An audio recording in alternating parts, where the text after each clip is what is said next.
May 1991 in an issue that should look pretty familiar to you. Look at that. That's a beautiful bass. Yeah, so great.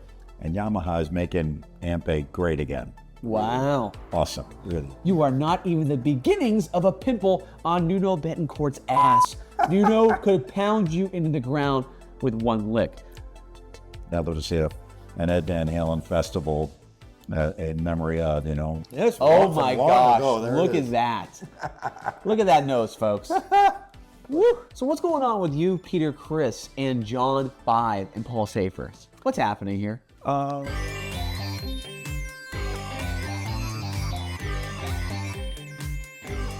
Hey everybody, it's Derek over at Masters of Shred, and we're here for another truly sensational episode of Pages and Time. Now before we get started, if you don't do so already, make sure to subscribe to the channel, shred the notification bell, like this video, drop a comment, share it with your friends, and grow with us. And it's the easiest way to support the channel without having to open up your wallet. But if you do want to open up your wallet, then definitely stay tuned to the end of this episode because we have some incredible options where you can do just that. So, where are we going to go today? Well, before I introduce this guest alongside of me, who should be no stranger to you guys, let's go back to the year that we're going to revisit, which is May of 1991. And what happened that year? Well, we know that the late, great Whitney Houston delivered an iconic performance of the Star-Spangled Banner at Super Bowl 25 that even went on to become a best-selling single on the charts. Outside of that, Buffalo Bill taught us to rub the lotion on the skin or you get the hose again. But outside of that, if you had a beeper, you're paying about $7.95 a month, and if you want a VHS cassette tape player for your house, that set you back about 400 big ones.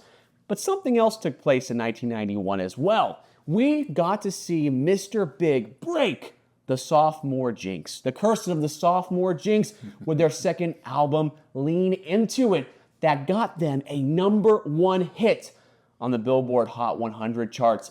This guest, he is no stranger. You've seen him on Pages in Time before. You've seen him with Dave Lee Roth. You've seen him with Mr. Big. You've seen him with Sons of Apollo. You've seen him with the Winery Dogs.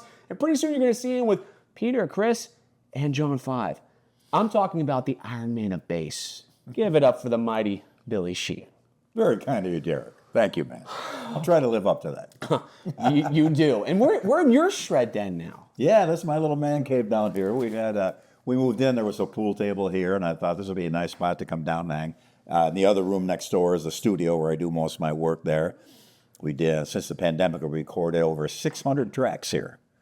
For clients all over the world, so it's incredible. It's been cool. Yeah, this is definitely a scene. This is awesome in here. Like so much history on the walls, as you guys can see behind me. I mean, it'll overwhelm you, so I'm going to try to keep my composure and not geek out too hard in this place. We're going to go to May 1991 in an issue that should look pretty familiar to you.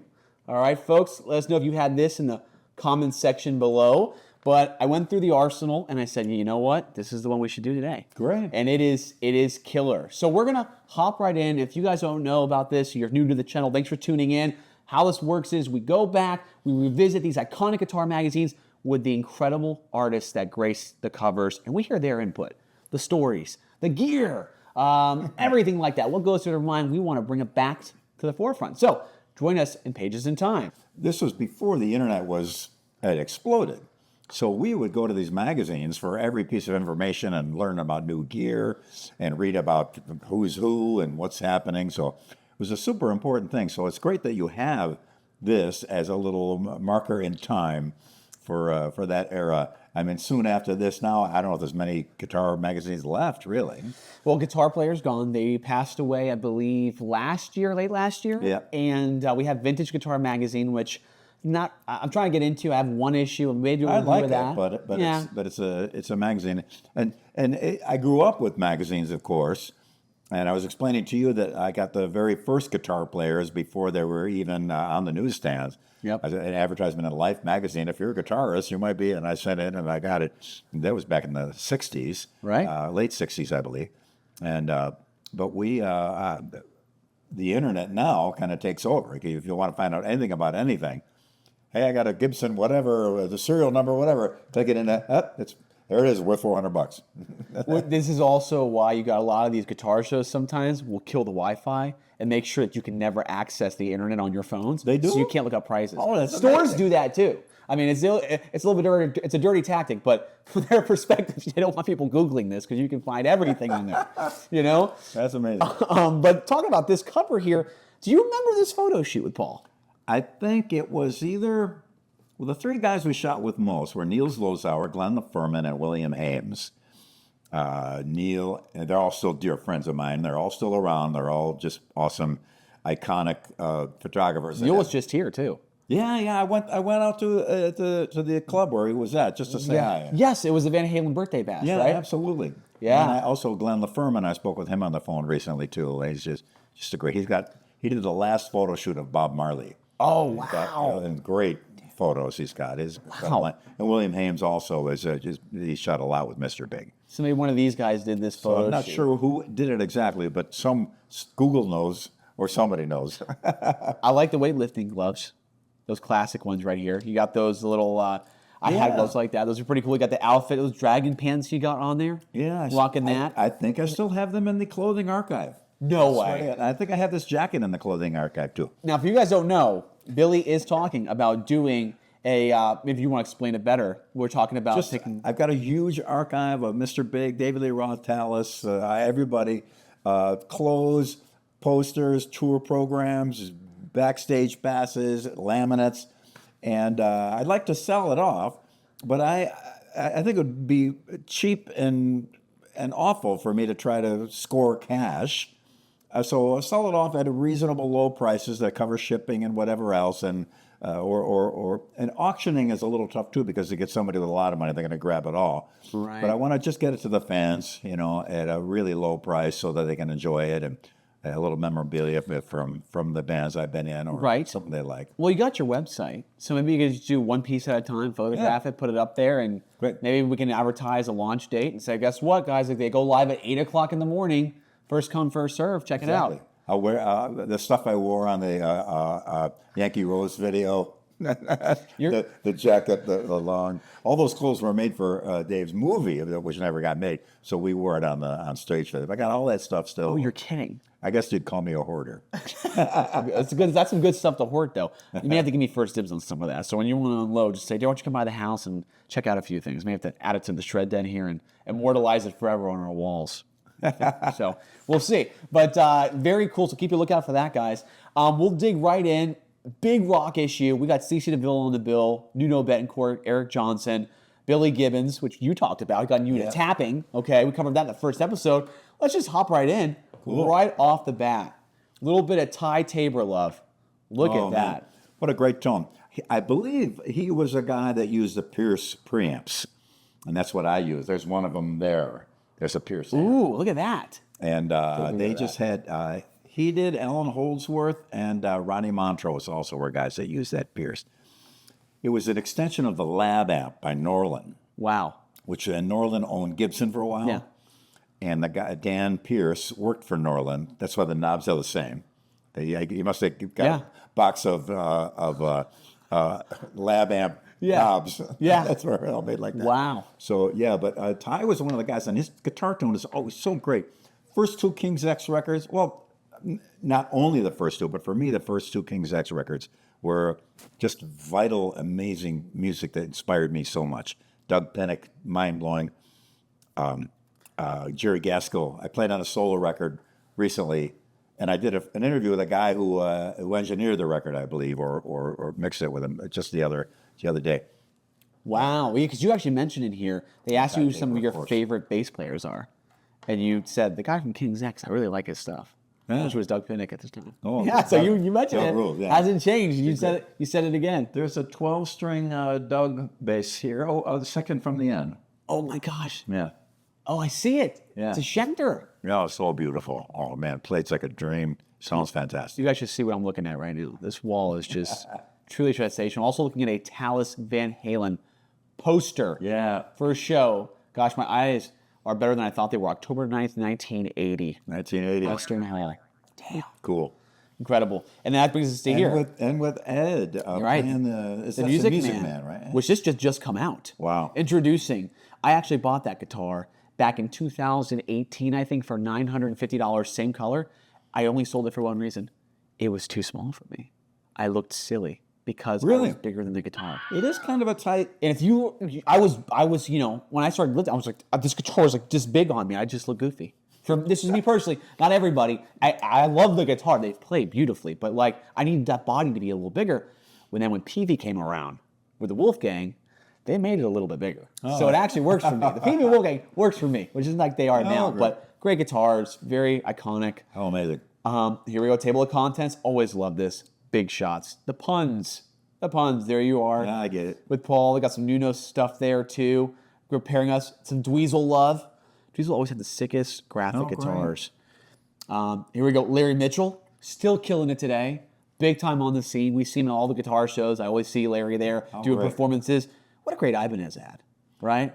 Yeah, Ibanez was very wise. They would find people that were just coming up, and they had a good sense of who's going to do well and help them out by getting them some great instruments and promoting them and stuff like that. So that's why there's a whole wave of guitarists that all play Ibanez. Ibanez was aggressive in going after these guys, and they were a big help to a lot of players as a result, you know, because when you're starting out, you're broke and you can't get in any door, no matter how hard you knock. And Ibanez was instrumental in helping a lot of people get to where they needed to go. Yeah, no, absolutely. They also had the best ads too. Joe Satriani's ads, Steve Vai's ads were just like monstrous ads. Yeah, they all did really well. Really good marketing team there. We got some more Chandler. We've seen some of their stuff with the Tone X. And of course they're hitting this. I think they're hitting this Peavey ad because of you being on this issue too. It's their whole bass line. Yeah, straight ahead Peavey Bass. Oh! A little Peavey Decade. Little Peavey Decade. Look at that. That was the Talas dressing room amp. Really? I swear to God. Oh my God. Boy, he is a hoarder. Kept that all these years. Now that will not be for sale at the auction though, right? I had to hang on to that for a while. Just saying, I might want to get that. I saw a guy recently on Facebook Marketplace had a Seymour Duncan amplifier, 2x10, I believe it was. It wasn't 2x12, 2x10 combo amp, and he put down this was owned by Alan Holdsworth. So immediately I said, okay, well, I don't think the amp's that great. Honestly, nothing for nothing. I've been by like today's standards, but you tell me Alan Holdsworth owned that, I'm gonna buy it just for that and hang it up. There you go. That's it. I said, I would too. Like, you got any documentation? No, but a guy told me that it was his at a guitar store in California. I go, okay, next. I'm good. That was it for me. Now Chandler, there is a Chandler bass to the Sparkle. Sorry, the people can't see it. That's a Chandler? Yeah, they did because they did great finishes, and they did it's almost a red flake instead of a sparkle, and the whole bass. Well, hold on. I gotta take a look. That's oh my gosh, it is. You don't see Chandlers anywhere. And everything. Look at that. That's a beautiful bass. Dude, that is the beautiful. folks that ran that were really nice people. Yeah, so great.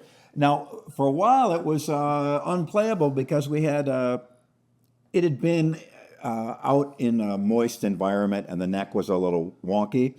But I took it to Yamaha, and they had this way to straighten the neck out, and they did, and it's been perfect ever since. Oh my gosh, I love that. They did the Isn't that cool? neck in it too. So what year would you say this is?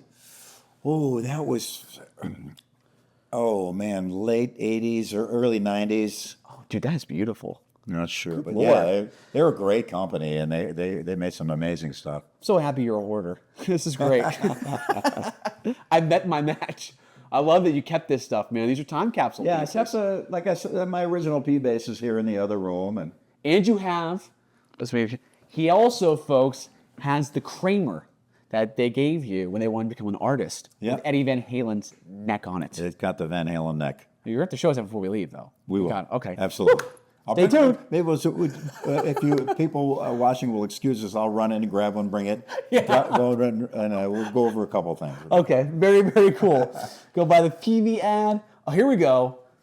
Tim Kelly. Very cool Robin guitars with the machete. Robin guitars are back at it at Texas. I got their octave. Oh my gosh, that's right. little octave. The little Stereo Von that he had too, right? Was it? Yeah, I think he had He one. had a double neck, I think, too. Well, that'd be cool. Those guitars are awesome. I had one that was red. It got stolen. With the night we played the Forum with David Lee Roth, the thieves in LA know when you're playing, and they know that you and all your friends will be there, so they hit people's apartments. So we actually hired a security guy to sit outside my apartment. I don't know what happened, but they still got in somehow, and I lost a black Yamaha bass that I played on the Yamaha commercial, a red Robin octave. They replaced it with another one out of their kindness. my Guild 12 string, which is so important to me, and Guild was kind enough to lay another 12 on me as well. Very, very great support from them. But yeah, the Robin Octave. So I got that one. The headstock broke in the earthquake of '94, but I fixed it. And I just put a set of Billy Gibbons, the eights, eight gauge, and it just plays great. It's all right. Dude, that's awesome. Yeah, it's okay. Wow.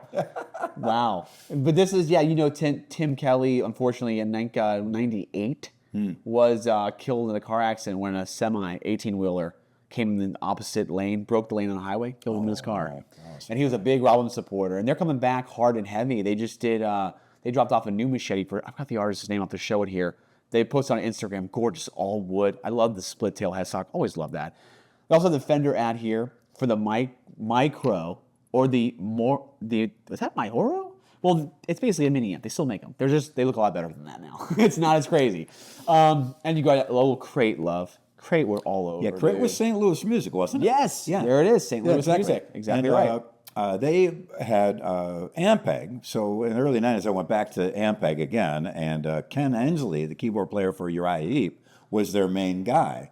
And so I would hang with Ken, and we'd go do amp clinics around Europe. So it was me and Ken, and we raged. We had a riot. So in my clinic, I would start playing the bass line from Stealin' by 𝙃𝙃. And he'd look at his watch and he'd say, if you more than 5 seconds, you owe me publishing. That is great. What a wonderful guy. And the Kornblum family owned it.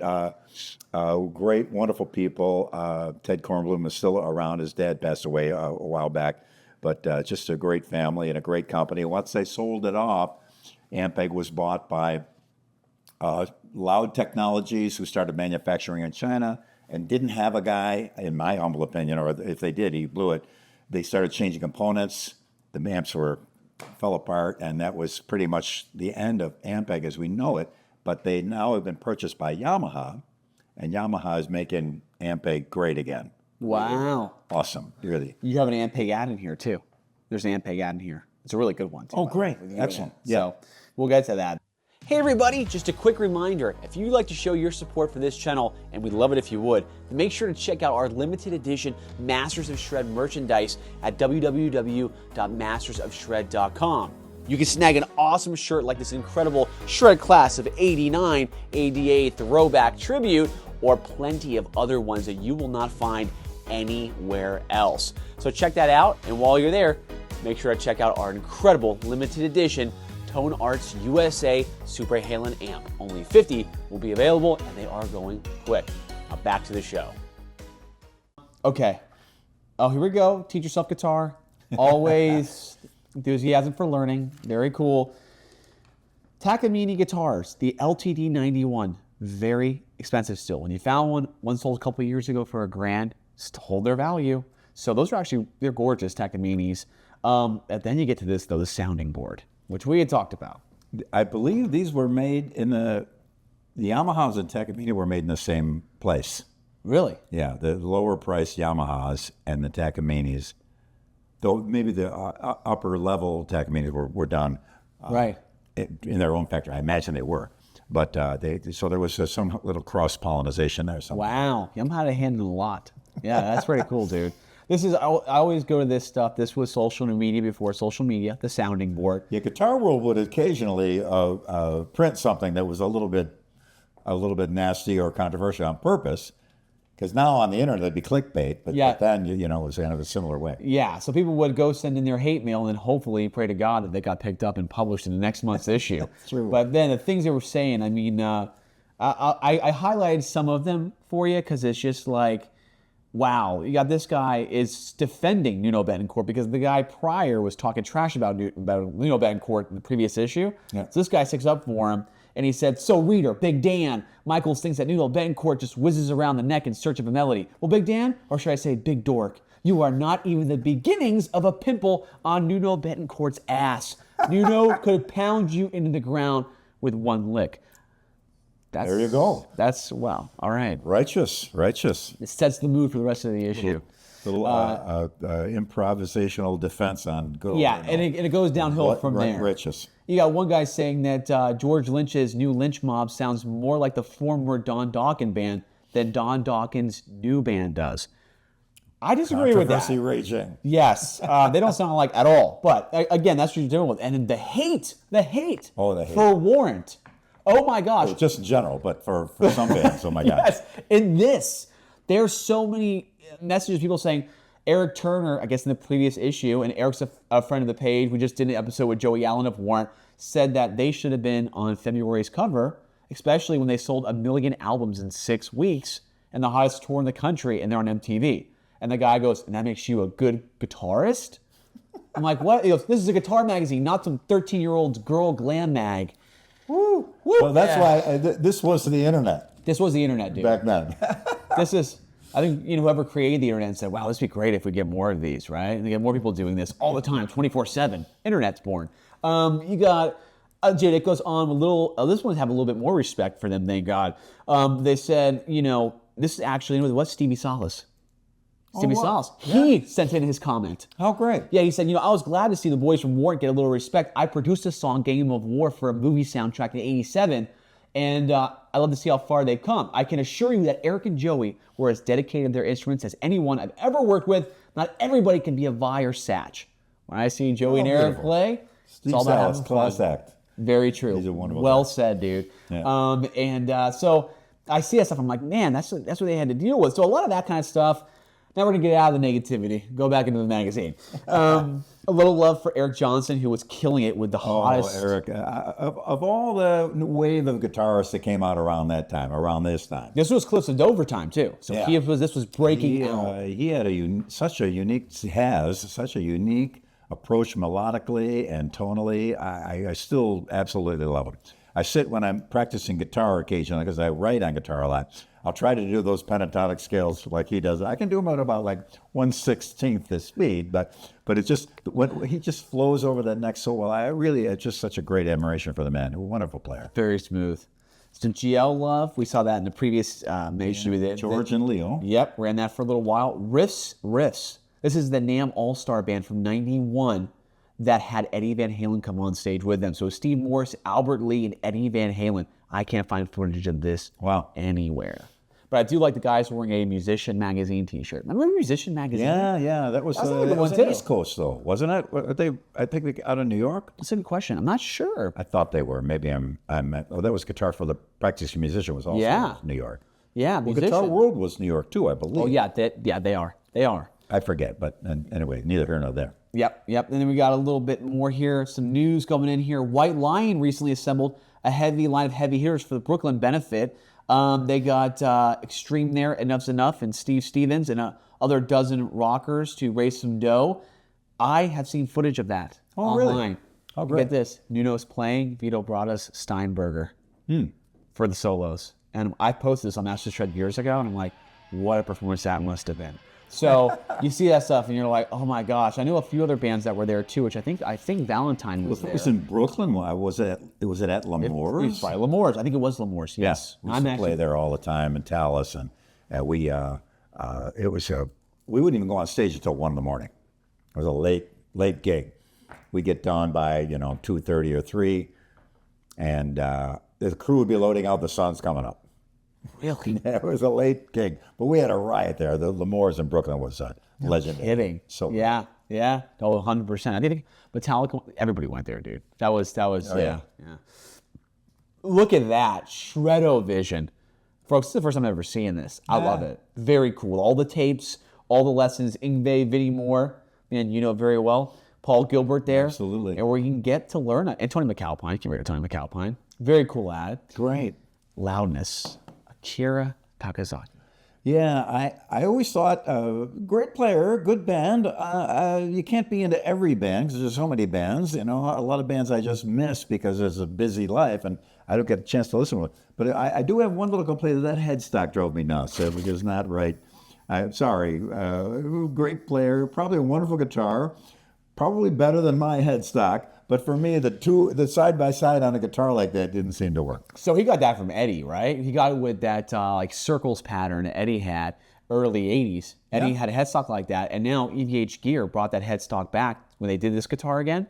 But now they put a banana headstock on it, which looks so much better. Oh, yeah. There's always been controversy about the Petty headstock. and stupid on my part, of But course. it's true, though. But it's funny how sometimes you see some little thing and it throws you off a little bit about a product, anything about a car, a guitar, or even a person. There's some little thing that just doesn't fit with your worldview. Well, it's true. Well, he was the equivalent, the Japanese equivalent of Eddie Van Halen. That's what they call him here. Yeah, he was a big deal. The headstock makes sense. Yeah. This comment, I was a little off on. He said, I don't listen to Eddie Van Halen too much. He isn't playing like he used to when he was a guitar hero. He's more of a musician songwriter now.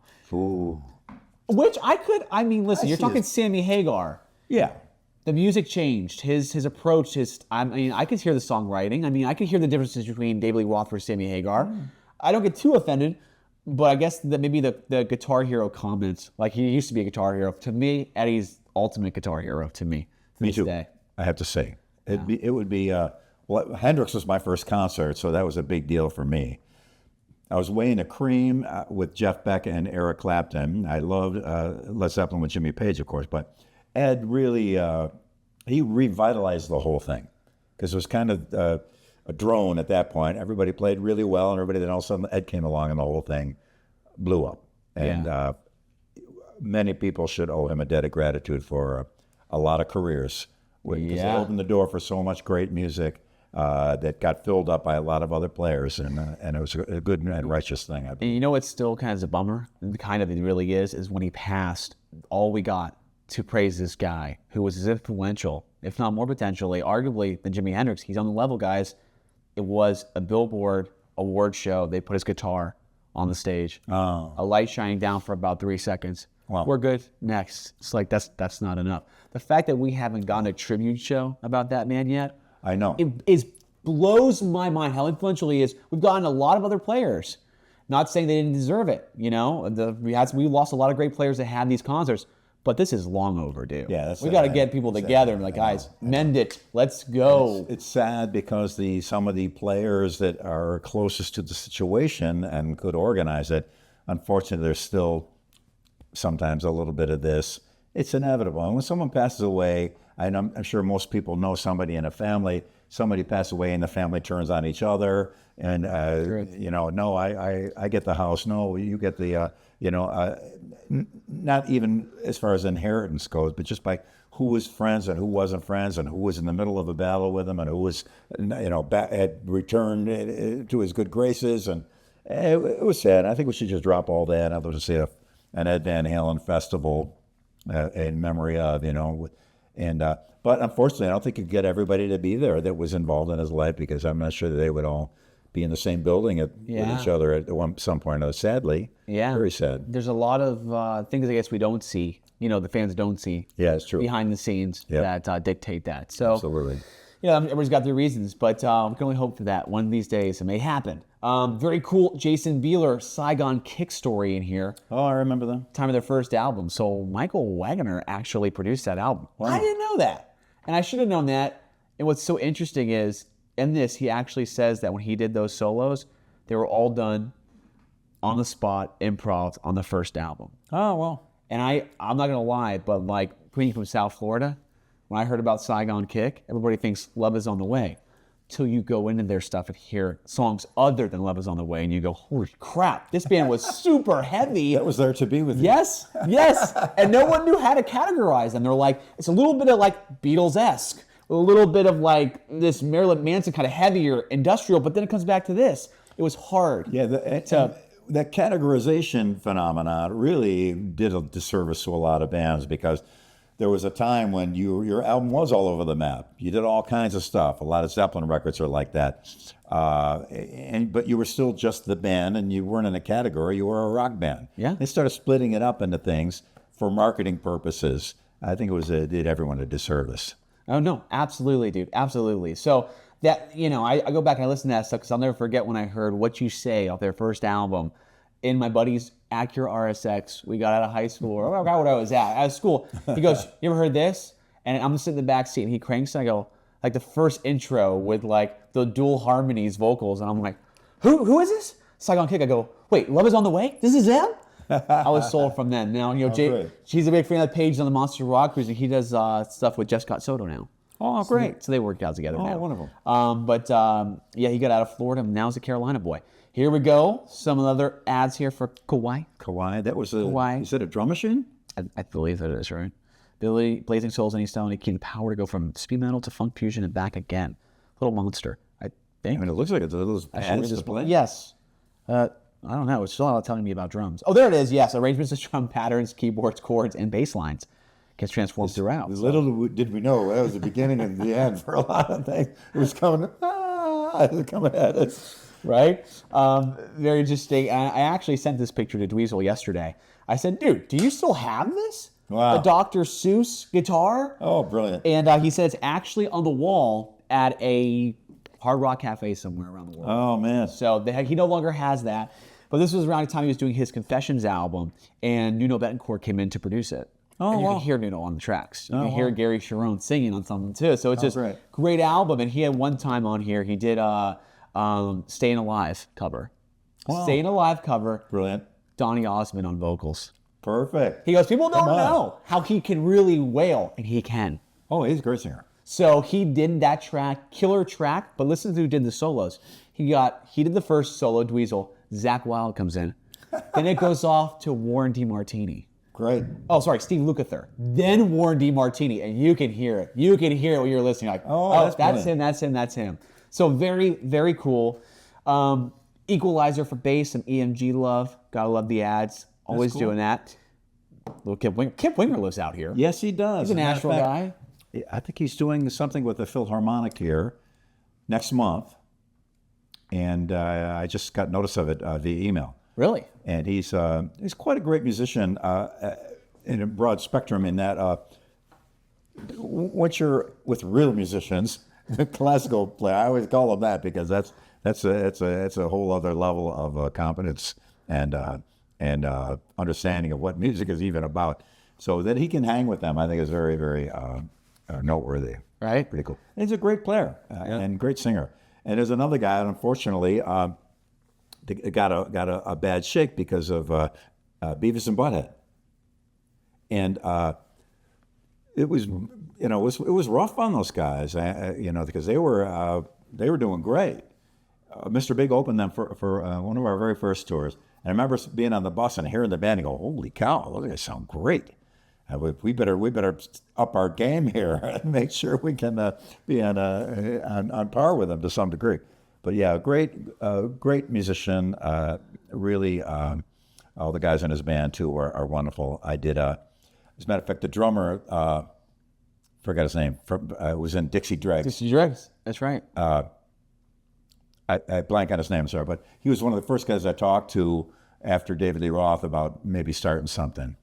Really? But I think it was in a different city, and Pat Torpey had already known, so Pat was lived actually close to me, right in Studio City. So that was a little easier to go about. Dude, that's great. I know Reb told us that he was an usher at a concert hall where he lived, and he was doing their show, didn't know who they were, and he's like, dude, that drummer's incredible. Yeah. And he was an usher, like a little teenager at that time, And then he became I can't remember his name. I just spoke with him recently. This is terrible because I shot it right off the bat. We're gonna edit it right in.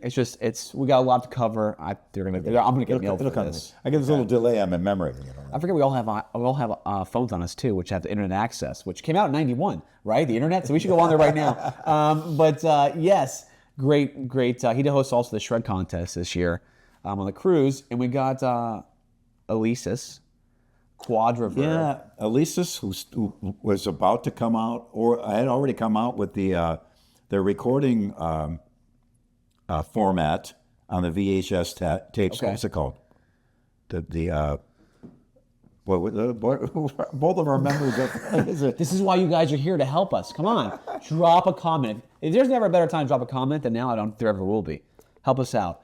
4 tracks or 8 tracks on a VHS thing. Sheryl Crow's first record was. All we know is it's obsolete today. Yeah, it's so gone. we don't have to look back then that far, right?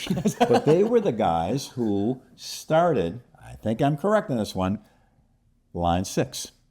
𝙃𝙀𝙀? Yes. Really? Because they had all this money from their recording. They sold so much recording gear. They got a bunch of guys together to come up with some new ideas. And that was the beginning of Line 6, was born from that. So, and they first came out with the kidney-shaped pod, Yeah. which was amazing. Right. Then the rack-mounted one, and now they have Helix. Dude. So I think that's their lineage. I'm going to do some background checking on that. I also bought an Alesis jacket out here, a employee jacket, varsity jacket, black with blue leather sleeves. It was a promo jacket, actually, for some device they put out in the 90s. I'm going to post it here. I got it at the Great Escape out in Nashville for $20. $20. I had to do it. I said, I know this brand. Didn't know that they went to start line 6, though, but well, that's pretty awesome. I like that. We got some more of the Zappa in review here. A little, you know them. That's you're right there. Of course you know them. You're right there. You got so many ads in this issue. You got the I cover. have a couple of sets of these. I saved them. The Hoarder is at it again. I have a couple of sets of those. Oh, no, you don't. Really? With that bass, which was it was actually a rose blue was the color, but in photos it looked pink. So I caught some heat for having a pink bass. Then it's just stand my ground. And then I'd already put the DiMarzio cover over the Gibson EBO pickup there. And the pickups have been swapped out for DiMarzio. And they had another hole for like a double jazz pickup, which I never filled. Wow. And it's still there in the other room. No kidding. Yeah. Dude. Oh, man. You know what I'll do? If you gave me a pack of those, so nice of you to do. I'll go make a little cool shadow box frame. We'll put them in there. We'll take the cover that you signed of that. I'll put it in there, too. We'll hang it up in the shred then next to our Vito Bratta shrine we're putting together with his guitar picks. I got Vito's guitar picks. Oh, yeah. Don't ask me how, but I have them. I've got... I think I still got a bunch of Ed Van Halen's picks as well. What? I think so. I got a box of through the years. There's Yngwie in there, Steve's in there, Paul Gilbert, Tony McAlpine. I think some Yngwie ones are in there. Oh my God! I had to look around. That's epic. And I had ones over. It was called a trick pick, apostrophe TRIC for electric pick, and you squeeze in it would light up. And they still work. I had Are you serious? Holy God, it's so. How have I never heard of these? That's great. They were made with a weird plastic, though, so you couldn't really use them, but I would give them away. My concern is if you used it, would it interfere with the pickups and pick up noise? No, it's a DC. There's no like a little motor in it. Okay. So you have to worry about okay. That's but if it did, that probably would have been a cool thing. Yes. Wow, that's pretty cool, dude. So,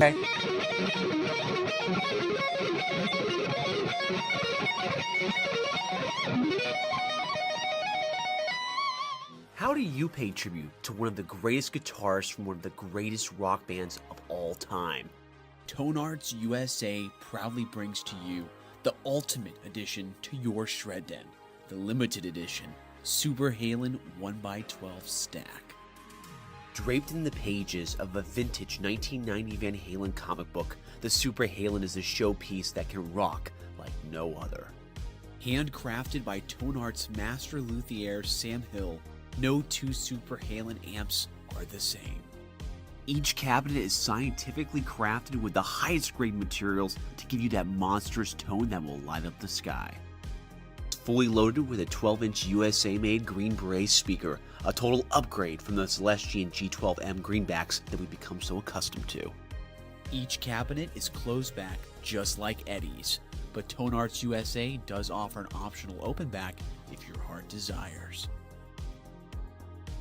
Visit www.mastersofshred.com now to reserve yours today before you can't get this stuff no more.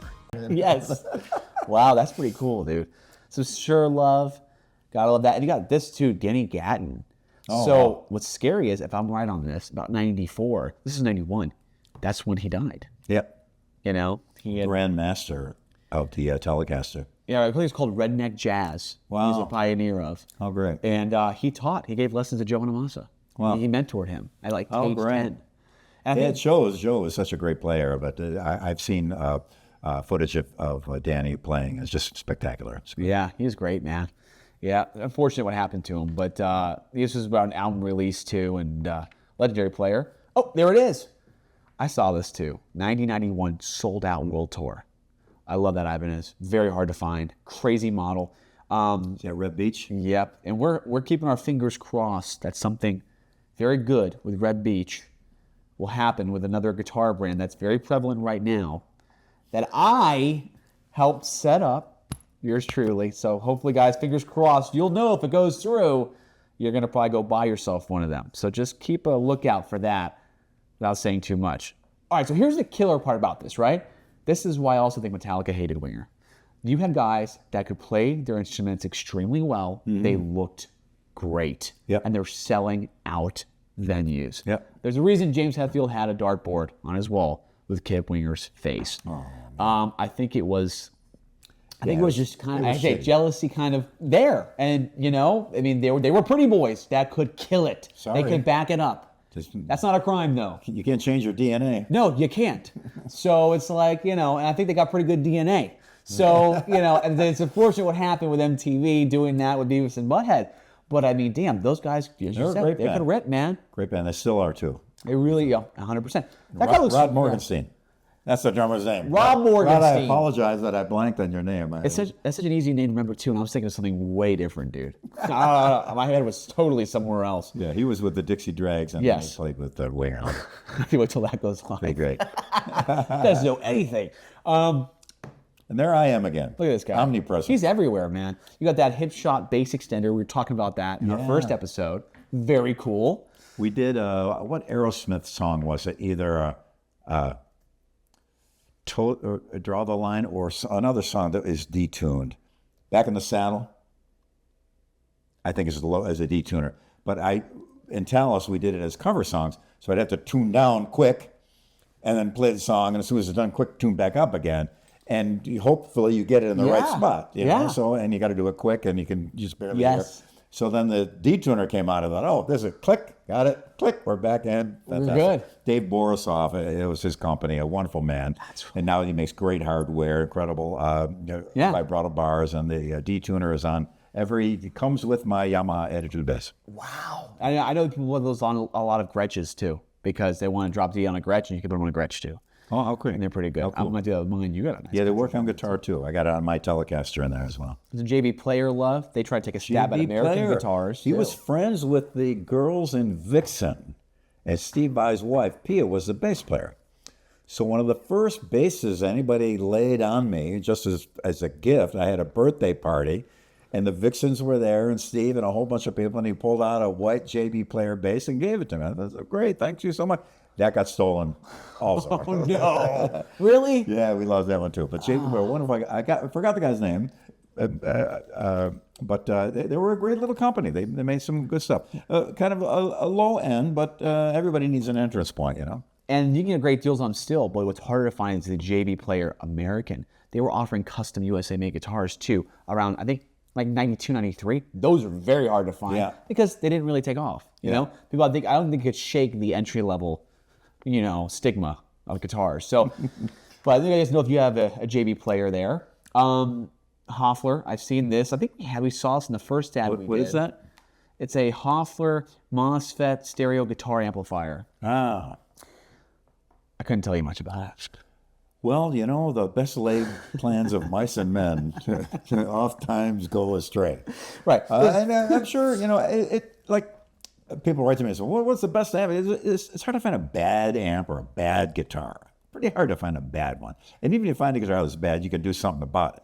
And an amp, too. There's things you can do about it, what you put in front of it and what you put behind it. So, but I'm sure they're a fine company. I don't know how they have served, if they're still around anymore. I don't know. Very true, dude. And you got this too, Valley Arts. You know Valley Arts? I went there on my original P. I had sunk the original Badass bridges. You had to dig a hole and drop it in, and I had done that on my P. But it was rusted, and I was worried that I couldn't get a replacement for it. So I took it to Valley Arts, and they put a wood block in there so I could put a normal regular P bass bridge back on my original Fender. So. And they were right down the street from me on Ventura Boulevard in Studio City, so I'd go there all the time. I remember seeing the first digital effects, the SPX 90 from Yamaha, rack mount digital effects with all those things in it. And we were blowing our minds, like, look at the brand new technology then. The SPX 90s, you probably can still buy them, but they probably cost a lot now because they stopped making them a long time. You get good deals on those, believe it or not. I've price checked those for the first interview we did, first episode page at the time. I looked, I think it was only a couple $100. Wow. I saw one on Facebook Marketplace someone did for $125 local. And I was like, Only reason I want to buy it is because Billy told me how great it was. That's why I wanted to do it. I should have done it. I want to just start collecting gear that's just like all the shit you'd see in these magazines on like a shelf. Oh, I got rid of so much stuff that I wish I had. God. It sounds like you got plenty of it. Don't worry. You're kidding. This guitar today goes for anywhere from $4,000 to $6,000 if you find one. Wow. They didn't do a lot of them, but it's the Larry Carlton Standard. Pretty sick guitars. I always hear great things about Valley Arts. Yeah. More teaching. There's a little Frank Gambale there. Frank Gambale was really amazing player. I saw him with Rick Beato on Rick Beato's YouTube channel. Just grandmaster. He really is. Great guy. Always delivers. Some Boss love. More units here. Compressors, equalizers, noise suppressors. I never Boss got stuff. into Boss, but my middle name is Roland, so I should have somehow connected those That was a missed opportunity there. I think you did okay, though. The Doors, giving a little love to them, talking about the silent brains behind the band, they said. So, a little love. And I think the Doors movie had just come out around this time with Val Kilmer. God rest his soul. Can't believe we lost Val Kilmer. Wow. What an icon for movies in the 90s. Like, when I said Val Kilmer was gone, I'm like, well, I mean, sadly, he wasn't doing very well. But, like, he did a great job playing Jim Morrison in that movie. He really summoned it really well. those speakers in those cabinets are Here or? and this one back, all JBL. Really? JBL. Everything was JBL for me back in the day. It was great. It's so sad to see them get out of the musical instrument market. Yeah, that's true. They were great. Now they have monitors, though. Yeah, they can make great products still, but yeah. Some hard key stuff here. And we're going to go through these because we got to get to your article, too. I got to see your article, man. This is going to be great. Was that an ESP bass they're playing? Oh, it is. It's nice. is that, do I see Stu Ham? That is Stuart There Ham. is Stu Ham. Don't forget that. Damn. How great.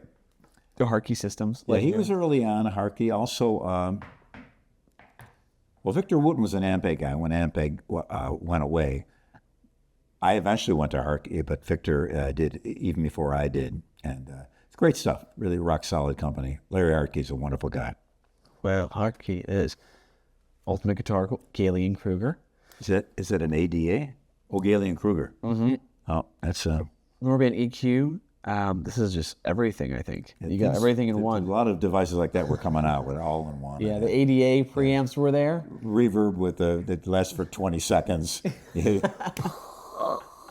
It's like the Martian landscape sound. Yeah. Pretty amazing. I think it's come full circle now. That's very popular today. Like the best reverb pedals and delayers are the ones that do the atmospheric effects where you just hit one note and that's your song. I've got the Eventide H90, their kind of pedal version of their harmonizer. It's got some amazing sounds in it, but for a bass player, the reverb's really, that's not, we can't really use it. But other than that, there are also some really great stuff. We'll see an ad for them too. I think Steve I used the Eventides too, right? And matter of fact, well, I got one of the very first Eventide 910 harmonizers, and my band Talas had the instant phaser on our front system. At the time, that was unheard of. Right? So unbelievable. And I still have my original H910 with the keyboard. It's control voltage, not MIDI. It's before MIDI. So you can play the keys and the pitch will change according to the keys. So I do a solo thing and hit the keys and it comes out there. So that is great. Nonsense. Damn. You still have all that stuff. I love it. The hoarder. You make me look good. That's all I found. So that should kill me. You go PBC. They were known for their tension-free necks. Made in America, didn't really take off. And if you ever find one, because they're not out there, but when you do, like $250, $350 for a USA-built super shredder. I think it's a great deal. I never come by one yet, but I'm keeping my eyes open. I like these. Warranted some ads for them. Face it, time is money. It's the Rock and Play by Ibanez. So you pop your cassette in and it had built-in amp so you can play along with it with your headphones on. And it's great because it says it's having a portable practice studio only without the frightening payments or bad carpeting. The frightening payments or bad carpeting? Could you vouch for that? Was that an accurate thing? Bad carpeting in these studios back then? Yeah, it could be. Well, back when tape was prevalent, you wouldn't find much carpeting because the dust would get on the tape heads. So it'd be all wooden floors. So this is really old then. I don't know what they were thinking. Who knows? They tried it. Okay. Go over here. Thoroughbred Music Ad, some Bartolonis. I think I bought something from Thoroughbred years ago. Oh no, I did clinics there in the '90s. Absolutely, I remember. Wow. And Bartolini was another one to do this epoxy encased pickup. I had them briefly in my Peavey Bass at one point, and for some reason I didn't continue with them. Yeah? And I went back to the DiMarzios. I think also the Bartolonis were what they put inside the Kramer Ripley for Eddie Van Halen. Ah, Was that stereo guitar? That could be. Yeah, I think I remember. I got his fact check me on that one. That's right. More of this article here with Nib from the Doors, Musician's Friends catalog. Back then, you had to be able to wait for it. They weren't just going to give you one for free like that. You got to go really vouch for it and tell me you really wanted it. They'll get it out to you. George Thorogood was coming in hot with the Destroyers. The Cool. Boogeyman is back. Good. Gotta love it. Now again, in these more rack units, Duncan's throwing their hat into the game with this bad boy, the KTG. Who's making that now? Seymour Duncan. Oh, doing a preamp. Yeah, the preamp thing started to become a thing. Now, I used the Pearce preamp starting in about 1979, maybe. I remember I had it in my rack on the Van Halen tour in '80. And so the component setup, so you get a preamp, something else, another thing, and then your power amp, and then your speakers, that was becoming a thing. It was hard to get the tones you get out of a straight-up Marshall or Fender or whatever amp, but it was possible. So early on, everybody was trying to go get that holy grail tone out of a little rack-mounted unit that you could come out of it line level and have all your tone right there and then do with it whatever you want to later. And that was always my goal when I started with the Pearce. And after the Pearce was all pro audio, power amp speakers, and all that nonsense. But it was quite a time for people trying to come up with a great preamp. Oh yeah, no doubt. We've covered select pickups before, not the ones you want the EMGs, not the selects in your guitar. Selects were just put in the lower level guitars, and they were pretty lifeless. Kramer was doing their imports like that, which was not. Oh, look at this! You got double pages here, man. You got more coverage in this magazine than anybody else. Straight up, look at this. So you got this giveaway. One lucky winner is going to fly out to meet Billy and get the ultimate bass guitar lesson. Do you remember ever making good on this? I don't remember doing it, but I'm sure I did. I just don't recall. It's been a long road. It's been half a century. I hear you. You never know with these things, these giveaways. I always tried to. I've always had a great relationship with the people that listen to my music and come to my shows and stuff. So I'm sure we did it, and it was probably cool. So, Ampeg was just great company for involving new players and promoting things in that fashion. So they were really cool. And here, you see, you can't see it, but I got my 6-inch look at those. Platinum platform, 6-inch heel, 4-inch platform. And those I wore on stage with Talas. I said, that's the only ones I have left. I still have them. You still have those? There are somewhere. I don't know where. You're kidding. You still have those? I still got them. I had boots that came out like a little over my knee. I saw Over and Watts. He's a bass player for Mott the Hoople. I saw Mott the Hoople, New York Dolls, and Aerosmith on the same bill, Halloween night. And Overend came out with these boots with these heels, and it was way before Kiss. Kiss didn't even exist yet. And or if they did, I'd never heard of them. And I had to go up to Toronto to get them made at Athens Leather. There's another company called Master John on Yonge Street in Toronto, but they were a cheap version. I got the expensive ones. And we went broke doing so. I had about 5 pairs of the wild-looking boots, and we'd come out on stage. And I'm 6'1", so I come on a stage at 6'7". Yep. Skinny as a rail. And my mom would say, "You look like 6 o'clock." Straight up and down. Oh my gosh. So you still have those. Those were custom made for you. Yeah. Yeah, from Athens Leather in Toronto. I'm not sure they're still there anymore. You have to hold on to those ones. Or do you want to put them? I'll hang on to those. Sorry, folks. Nice try. But we did that because I had the SVTs back in the day. I had 3 heads stacked up and 4 cabinets across. They weren't all plugged in, but usually 1 cabinet for highs, 1 cabinet for lows, and then eventually it turned into the monstrosity that happened later. But that was my thing, my original SVTs, and I can remember you see warning labels on everything now, but back then when the SVTs came out, late 60s, they were pretty rare. But I remember verbatim the warning label painted onto the back of the SVT head, which was Warning, continuous exposure to high sound pressure levels may result in irreversible loss of hearing acuity. And they were right. I'm pretty deaf now. No kidding. Well, you're going to have to, unfortunately, you got to make this official. We see these stuff, you got to just sign the John Hancock or prove it. You were here, you did do this. I think this is the best place to sign. I think the official entry link would be the best place to sign. You should send it in, see what happens. We're finding your name on it. I might show up at your house, who knows? And I am using a Milwaukee large chisel tip home industrial Sharpie because my Sharpies have all sprouted legs and ran away. And we only have black to work with. I didn't have gold, silver, and I couldn't find one of them. So at least we got this one down for white. So we're good. Right there. Sign it here? Official Okay. blink for him. All right. He was here. He saw it. Someone got this lesson. Someone did, I'm sure. Small world. You watch. Someone's going to comment on this video and say, I was the guy. If you were the guy, get in touch with me, because I read all my social media messages and comments, so I can He does. so I can do that. I'll save you on signing this, but there'll be other ones. I want to overflow you here. So Trace Elliott, their acoustic stuff, which is really cool. Common Group, who they were making strings and giving everybody endorsement deals back then. Did the Common own Ovation? I think they did. They also owned, gosh, who was it? Common Strings. Oh, I think they own KMD amps, I'm learning, which was an amp brand that was, again, up today, gone tomorrow. You never heard about them.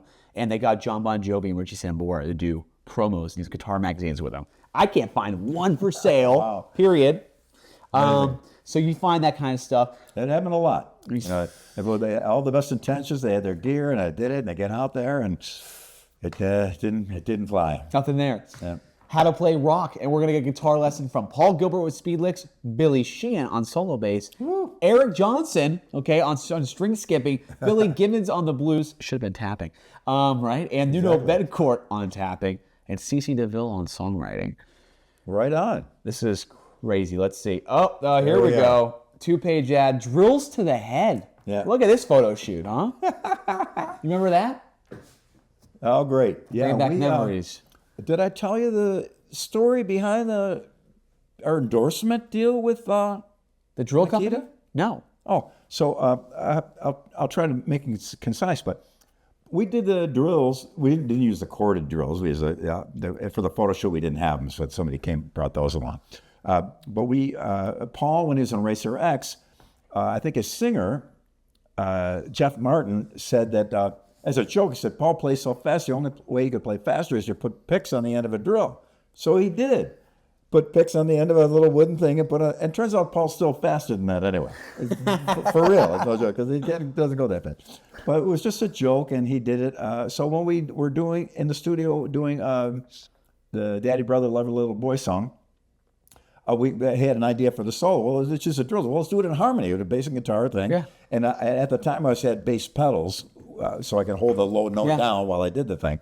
And so we did it, and unknown to us, now the album's doing great, and we had a hit record. Now that unknown to us, our manager, God bless him, 𝙗𝘖𝙁𝙁 𝙁𝙁, one of the founding fathers of the music business, contacted the Makita Power Tool Company, and had them fly to San Francisco for a meeting, and explained to them what endorsements were, because they're a power tool company. Nobody endorses our product, Right. And so they went on, had this big long meeting, and so in the end, Herbie had a lawyer and a translator with him. He told us the story. He goes, at the end, he goes, we'd like to know if you would like Mr. Big to endorse Makita Power Tools. And they said, yes, how much? And Herbie said, $1 million. And they said, yes. So it was a joke. It was a comedy. And so they were, for the tour after that, we had a big Makita Power Tool. You are kidding. Swear to God. Absolutely true. Now, we didn't get $1 million in our pocket. Right. We got, I think, half of it that we split with the band pretty evenly. Or evenly, yeah. We all got an even share. And that's how my whole retirement, because I was broke as hell prior to that. So finally, I got some money. I'm putting that away. Don't ever touch it. Came from Power Tools. That Frank came not from bass. Yeah. That's wild. So great. And they were great to us. They're wonderful people, Makita. At the end of the deal, when the tour was over, they sent us a catalog and said, feel free to pick something out if you want. So Pat Torpey got some kind of a miter saw because he was doing crown molding at his house. Paul got his dad an electric screwdriver. I don't know what Eric got, but I saw at the end of the catalog there was a generator, and I thought that's kind of pushy of me to ask. It's got to be expensive. So I said, "Can I get the generator?" Oh, sure. What's that? So months go by and there's no generators. And they probably said, the hell with them. And then sure enough, a giant crate shows up on a truck, and there it is, a Makita generator. So I had it in my garage, still in the crate, in 1994, when the Northridge earthquake hit. Oh! My buddy who lived in my building with me, it's pitch black. We're running around getting all the hot water heaters turned off, panic, shit's flying and shaking, and a complete end of the world scenario, pitch black everywhere. And so, hey, I got a generator in my garage. You're kidding? So we dragged it out, pulled it out of the thing, siphoned gas out of his gas tank, filled the thing up. First pull, and we had power. So the satellite map of LA that was black for the earthquake, there was one little spot in Sherman Oaks, a little light on there. And that was our Makita, sorry. Dude, that's incredible. I'm blown away by that. I've never heard that before. And do you still have that drill? I still got the original ones in the garage, yeah. Of course, the hoarder. And it sounds like you use them daily when you're working on stuff. I use them a lot. Just the one that's seen thousands of shows and the all around the original world. drills, you'd pull a trigger and you let go to continue spinning, till it stopped. Now they got a new ones that have a choke on it, so they stop. Right. They don't do the whining thing. So we had to use the original old ones, which contain these ancient old batteries. So we had to have somebody go on Amazon and find an equivalent battery that would make the drill work again. So we still managed to get them. Okay, well, you know what we're going to talk about too then about this, because this is something else. I actually seen articles, I think it was the Chicago Tribune or Chicago Times in 1990, probably around this time, I think it was literally trying to figure out who did the drill first, and the headline was Eddie Van Halen or Paul Gilbert. Well, Ed just used it to make noise in the pickup. He didn't play with it. Right. And it was Paul because Paul did an Eraser X. Right. Which was way before that. That's what they're trying to figure out, because he pulled it out for Pound Cake around the same time, 91, for Unlawful Carnal Knowledge. And that was actually in the newspaper in Chicago. And like you see in the comment, the letters, there was all kinds of vitriol and hatred of people. How dare you? Yeah, who's the first? It's like they're using different ways. Who cares? Confrontation. I know. And I love Ed, and I'm sure he would be the last person in the world to care about it anyway.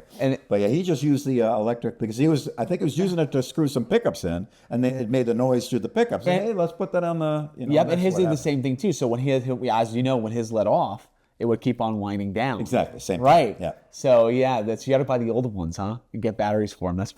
That's pretty awesome, dude. Wow. That's very cool. And it was meant to be comedy. Yes. Hilarious. So we wrote this article, and it is a great article. Got some hot licks videos, a lot like Star Licks. Ooh, I don't ask me where I got this, because you can't. Well, you can. I actually made this one. So keep a lookout. It's pretty awesome. We got Marty Friedman love in there, Vinnie Moore, Vivian Campbell, all that kind of good stuff. I put some asterisks here because I think there's such great stuff that you mentioned that was in this article. And like right here, we talk about the strangest experiences that had happened on tour, because Guitar World actually asked you, because you was a good song out there. Okay. Oh, here we go. This is a story having Paul Gilbert. And I would like to know if you can agree with this or disagree, because it ties in when we just talked about the drill. Okay. So Paul Gilbert goes, the strangest experience to make the greatest story is like when I got the electric drill caught in my hair on stage. And I thought... In Atlanta at the Omni, opening for Rush. There it is. There it is. There it is. We had a hit, so we're on the Rush tour. I think we had like 2 days off, so they flew us to Berlin to be on German television, which is a whole other story. We'll save it for another time. A mind-blowing story too. And so we flew back, and we had to go that night. Had to play, so we were destroyed. And plus, we've been touring our asses off all over the place. So Paul, he was playing a solo with the drill, and what he meant to do was hold his hand up like this, like to the audience, so that you could hear them cheer or something. But he still had the drill in his hand, so he went like this, and the drill hopelessly stuck, and he can't let go of the drill because it weighs enough to pull his hair out, and it's jammed in there and stopped, and his guitar is feeding back because he can't get to the volume control either. So I'm on side stage and I see this, so I run out. I go, Paul, get behind my amp, so I started bass solo. Okay, and I'm looking around, what's going on? So I see the crew and a big kerfluffle going on over there. So Paul explained later, he went over there to get it out of his hair, and somebody had a scissors. He goes, no, cut my hair. Just put it, and they have to put it in reverse. It's so loud, and the audience is going crazy loud, So he's going, put it in reverse and hit the trigger. So it went whoop, back the other way. Now stuck it completely. So finally they got the drill bit out of the chuck and pulled it and got it out. And we went on, so we laughed our ass off. So the next show we did, Rush crew, we took the stage and there were power tools all over the stage. They had circular saws, and because they carry around a lot of tools when you're doing a tour like that. But they laid all over the stage just to have a laugh at us. But that is true great. True story. Oh my gosh, dude! I love that. Don't cut the hair. You don't mess with the hair. No, not the hair. Put it in reverse. Wow, that's incredible. So that did really happen. I love it. So you guys go in and talk about the album, and we're talking about GIT. And you actually, goes back right here actually. Guitar World asks, Paul, who's the scariest guitar player you've ever played with in a live situation? And he goes, I haven't played with that many guitarists, ... But you come in and you go, well, that guy who plays with you in Electric Fence is pretty cool, which is Russ Parrish, Satchel of Steel Panther. What a great player. He came in, I produced a young lady named Madam Mayhem, and we had him come and do a solo on one of her songs, one of her first records. Great player, rock solid player. And, I love the fact that he's doing what he does with, what is the name of the incarnation of that? Oh, Steel Panther. Yeah, Steel Panther, so great. It's just hilarious, but they're all really great players. They really are. Really and the songs are composed really well. Yeah. You take the satire away from it, it's like they really know how to write music. It's really good, Yeah, it's excellent. I met him. There was either an incarnation of that or another version of that playing at the Viper Room in L.A. after a Namm show. And I remember, and the drummer had this wacky wig on, and I remember sitting there with a bunch of music. Go, what? Is it me or is this drummer kicking ass? This guy's amazing. It was Ray Leisure.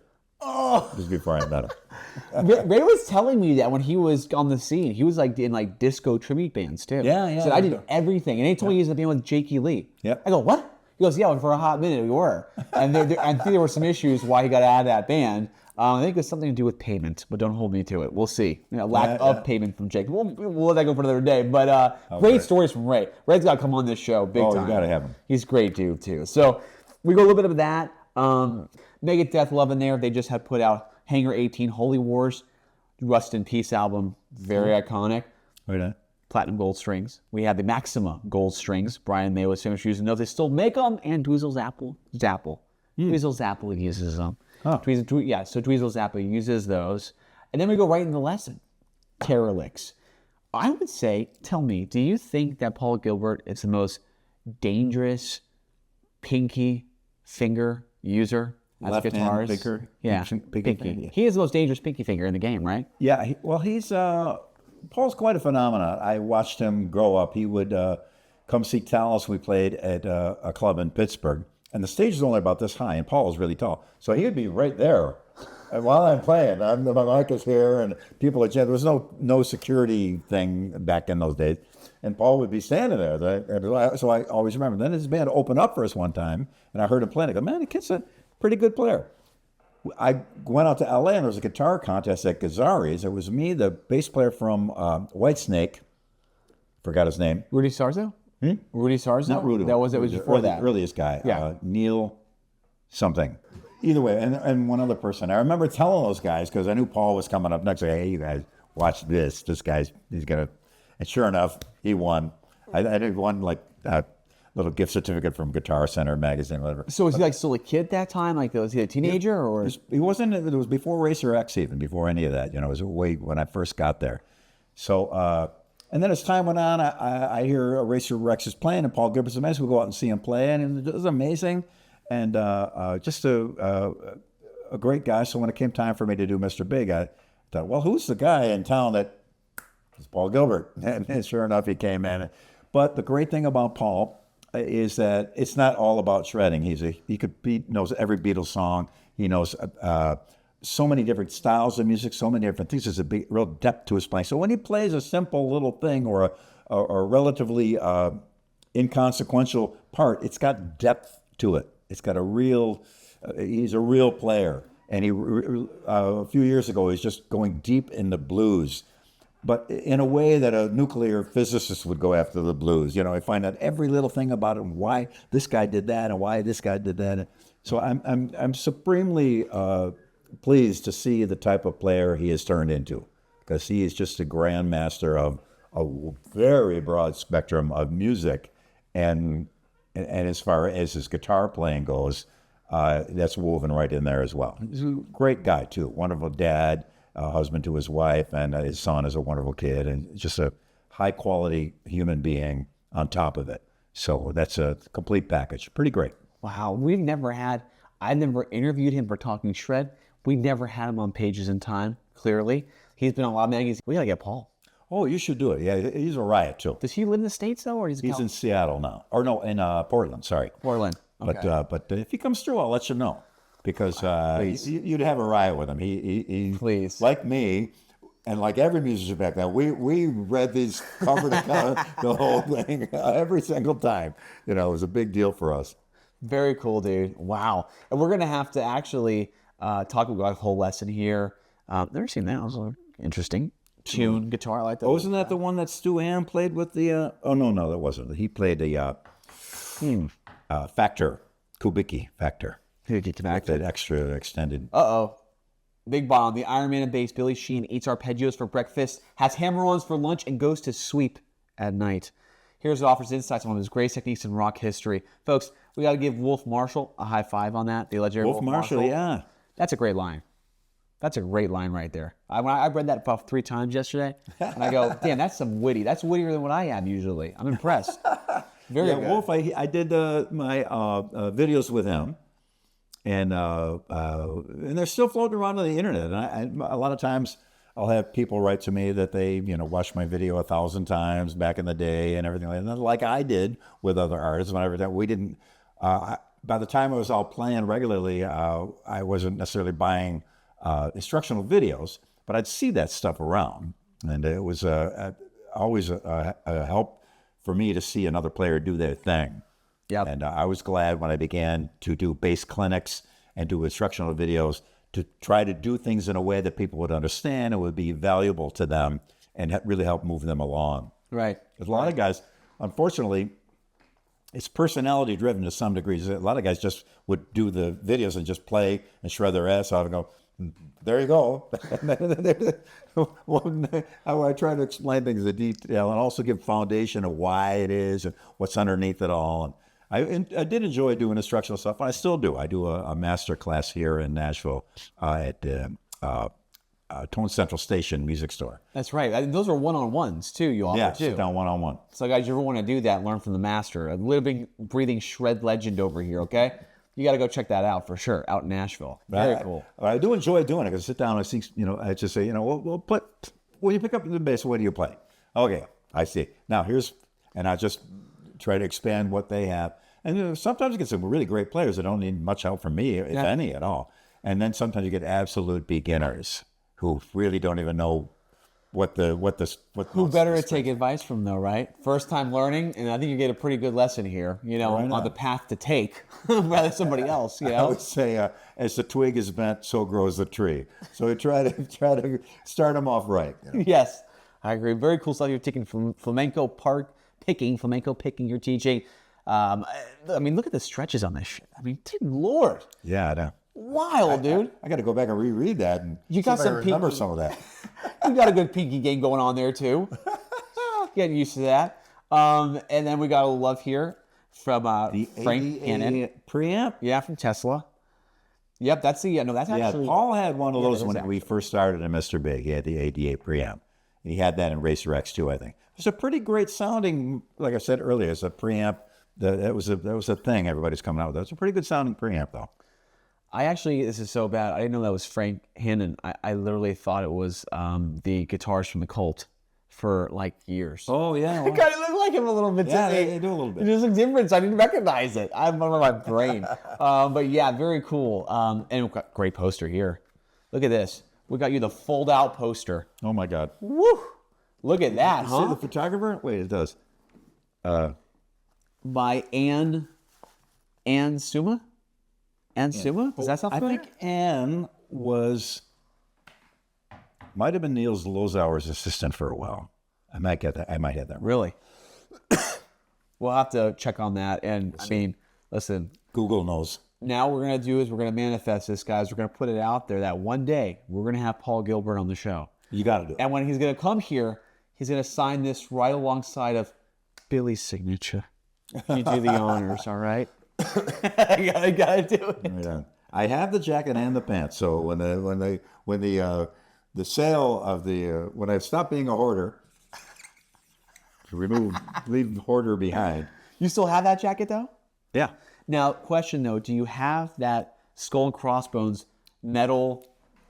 Oh my gosh, I do. you do. This is. You know what? Forget selling this. You need to open up a rock and roll museum, the Billy Sheehan Rock and Roll Museum, We Nashville, got 3 Tennessee. people this year. Yeah, there it is. Came to see us. We could totally pull it off, guys. I'm telling you. Very cool. Let me set this up again here for us.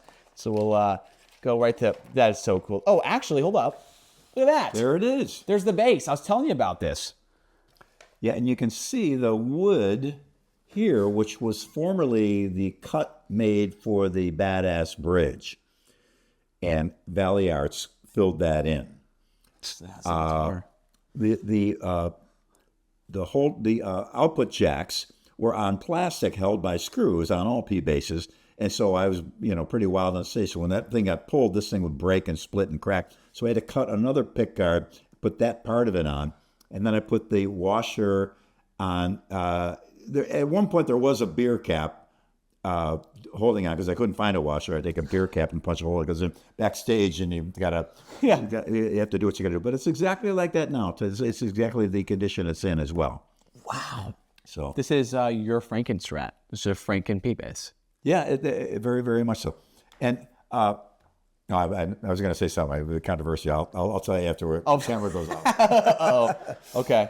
We'll save that. I mean, I should do a Patreon at some point. We can offer exclusive footage. I tell these stories.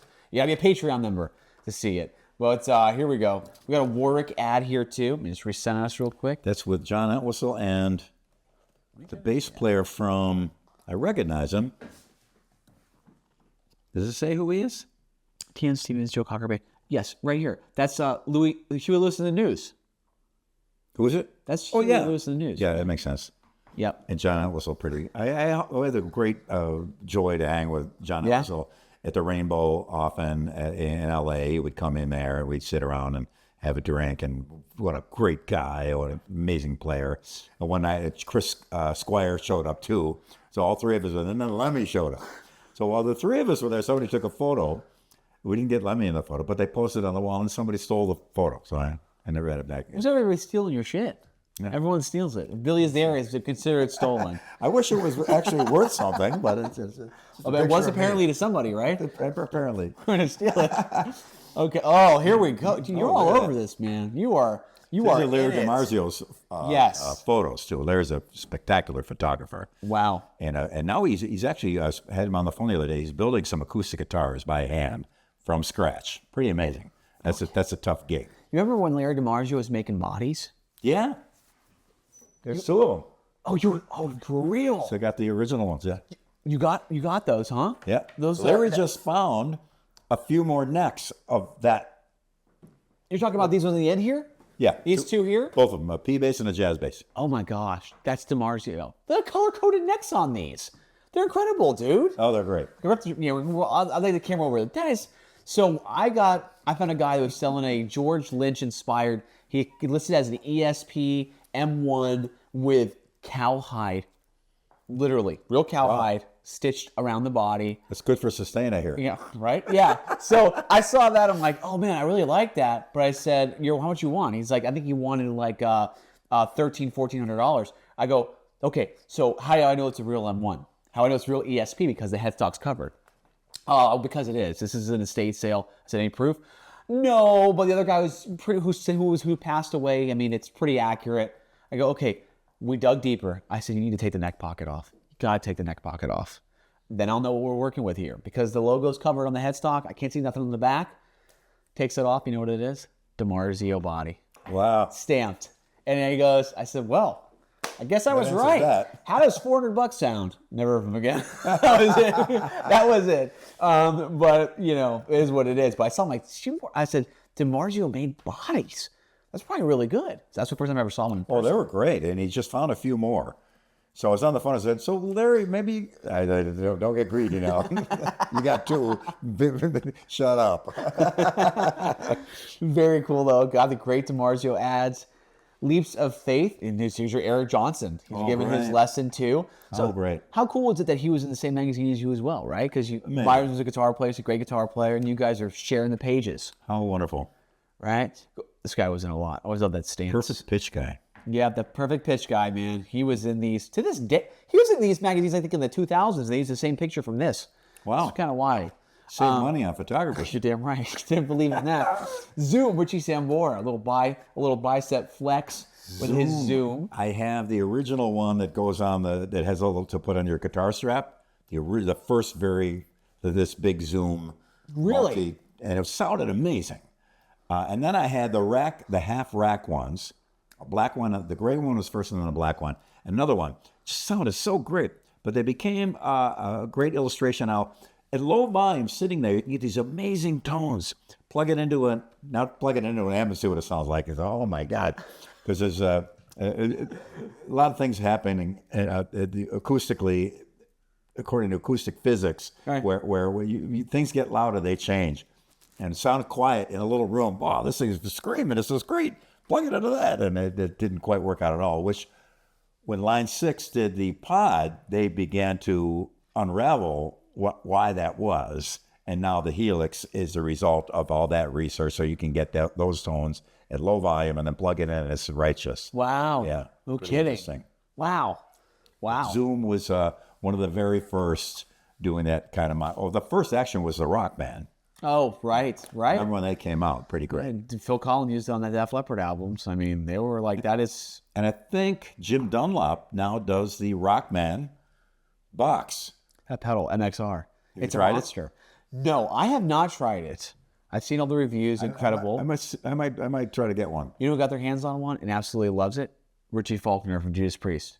Oh, really? Dude, he sent me a video He's a great playing player. Def Leppard songs. I'm like, oh my gosh, I need to get my hands on this like now. Oh, he's a great player. Yeah, he's touring in South America. He'll be back. He lives out here too, you know.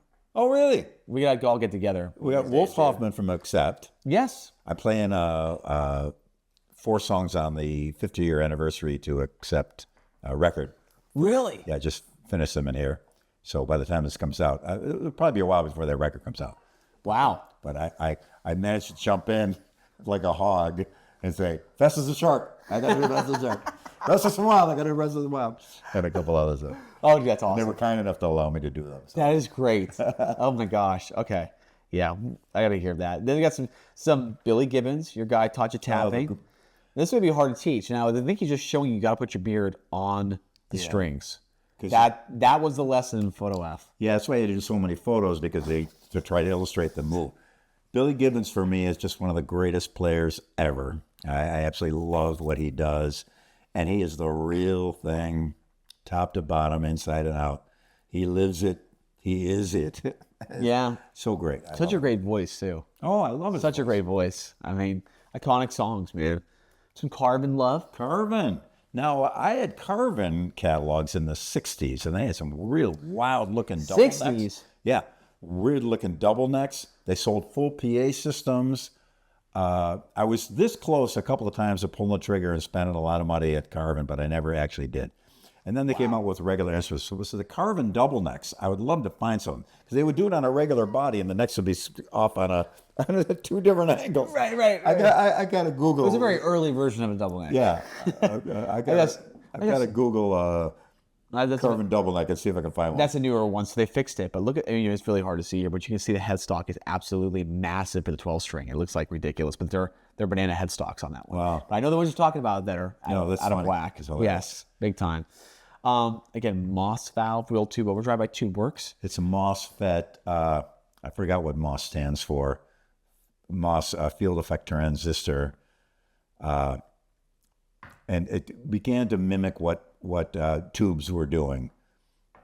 So you could get solid state tones from, or tube tones from solid state. That's the beginning again of Yeah. where we're ended up now. Dude, where we're at today, so about episode of Pages in Time we just did with Joey Allen of Warrant was sponsored by Hughes and Kettner. Yeah. And by the time this comes out, I can actually say it now, Hughes and Kettner was just purchased by Thomann. Remember Thomann's out in Germany? They're the equivalent of Sweetwater here. It's Thomann's. They have their big thing. They just bought Hughes and Kettner. But Hughes and Kettner sent me one of their small heads called the Spirit of Metal. 4 knobs. They're red.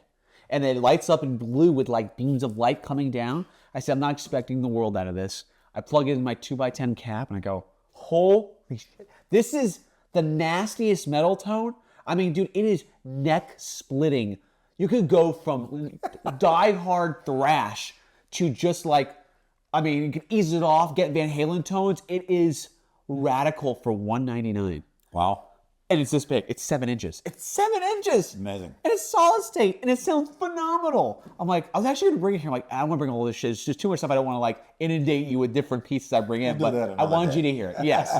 But they make it now, the dude. technology is It's come a long way. quite amazing. And you start combining great sounding solid state gear with the whole digital world.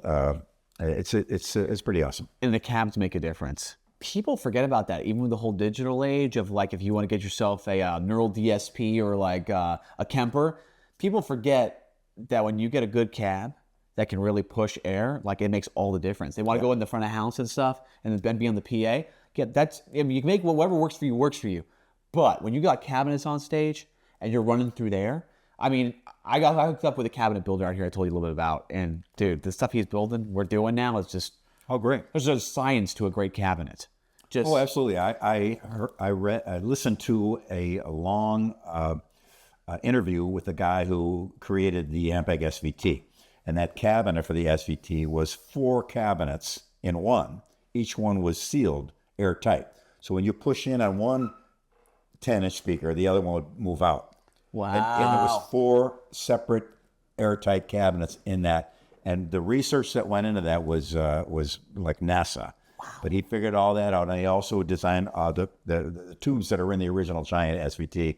That was the first time you had an amp that powerful commercially available, as far as I know. Wow. Quite an interesting guy. If you Google who invented the SVT and then look for his interview, quite fascinating. Wow. I'm definitely going to check that out, dude.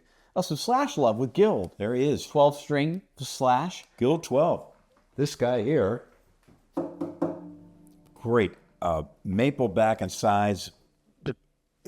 Some people say it's a little overbuilt, but what a great, Guild made some great acoustic guitars. They really One of did. my favorites. Yeah, great brand.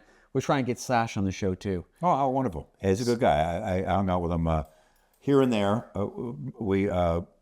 Our paths crossed in the Hollywood club, especially the Rainbow. Everybody went to the Rainbow. So Yeah. I reached out to him and he said, man, if I'd known you were doing this last year when I was here for the Blues Festival / Blues Fest, I would have done it with you. I'm like, you know what? You just never know if you just don't ask. If you don't ask, you'll never know. He's a good guy. Great. I love his playing too. I was a big fan of Guns N' Roses. Everybody in the band really just. Now, on my platform, Masters of Shred, I've posted him for years, and you would get a lot of slack. People going, he ain't a shredder. He ain't a shredder. I go, dude, listen to those solos. They are songs within songs. And when he wants to pick up the speed, he goes for it and he nails it. People give him slack because they don't, because immediately when you say so shredder, wrong. they try to compare to Yngwie. Well, no, I mean, listen, Oh, dude, I love shred comes in Yngwie. many colors. Yeah. People sometimes forget that, but yeah. He's just a darn right. Yes. Great player. Yes. No doubt about it. I always tell people, you listen to Slash's Snake Pit. You go to that first album he put out around the mid-90s, and there's a song called Serial Killer on it, which actually, this one came out in 2000. It was the second Slash's Snake Pit album. Dude, his solo, Great. oh, if you guys don't know, listen to it. You thank me later. Just, I mean, phenomenal. But then we go to Nuno. He's given some lessons too because Porno Graffiti had just come out. So More Than Words has killing it. And that album's More kicking Than Words ass. than To Be With You. We both in like a parallel universe there. Yes. So Nuno's good friend of the page, in support of Masters of Shred. So he's done a lot of cool great. stuff with him. John Butcher, and his Carvin ad. Yeah, I haven't heard of him for a while. Yeah, that's true, dude. I have Great. He had a stellar reputation back in the days. Yeah. Of course, I'm not on the crossroads of the world generally, so I don't know. Right. You have some poison here. CC DeVille coming in hot. I was just telling, okay, so Joey Allen did an interview with us, an episode of this, and he's good friends with CC DeVille still. And I said, man, I'd love to have CC on a show. I know he doesn't do much. He doesn't do social media. But man, CC DeVille's another guy who gets a lot of heat. I go post a CC DeVille thing for years. You either love him or you hate him. And you guys are not scared to voice that. I think he's fantastic, phenomenal, sometimes misunderstood as a shredder. And it's like personality-wise, I've hung out with him a little bit here and there, and he's a riot. He's Really? a great guy. He's a funny guy. And, he plays what he needs to play in the band, and the band was a huge success. How can you argue with it? Right? It's very great. true. So CC, glad for you're him. out there. Please, let's make this happen. I'd love to have you on the show. Yeah. Very cool, dude. Here we go. More of the ad. This is some stuff you're going over with CC DeVille and his interview. And really great. I love George Lynch ads. He was in everything. He's on the back pages, inside covers. George is still killing it. I always say he's the hardest working man in shred. Yeah, Plays he does a so many band with projects. Doug Pennick and Ray Luzier, KXM. KXM. Yep. Yeah, he's always been a great player. Yep. Really amazing. Really great stuff. I kind of wish I briefed myself on this CC DeVille article, though, so I could actually point stuff out, but I can't read it all on the go like this. But I got to read this later because it is very interesting. Okay, here we go. Guitar School was very short-lived. That's a magazine you don't see a lot of. I have a couple of those. And now we're getting there, folks. This is a 1991 instructional buyer's guide. Okay.